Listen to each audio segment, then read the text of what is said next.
Is Marelle Boston Boutique just another online shopping trap? Today, I'm diving into whether this so-called Boston family boutique is the real deal, or just another scam in disguise. First red flag, the backstory. Marelle claims it's been a cute little Boston shop since 2006, but honestly, there's zero proof. Sites like this often use heartwarming stories to make you trust them. The catch?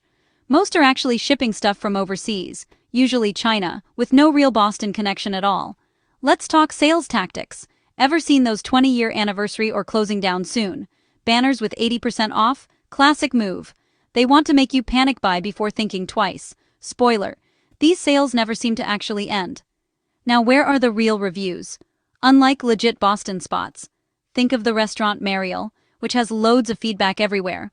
Marelle has basically nothing. No honest reviews, no real presence on Yelp or TripAdvisor. That's a big warning sign.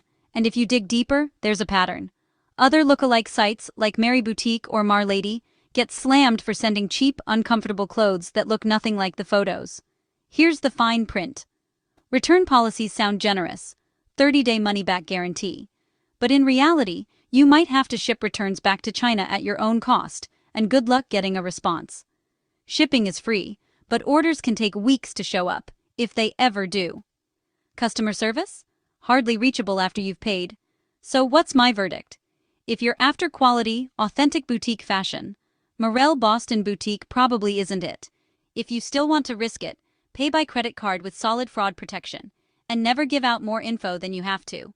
For safer shopping, stick to verified local Boston businesses listed with the Chamber of Commerce or highly rated shops you find on TripAdvisor. Stay smart and shop safe.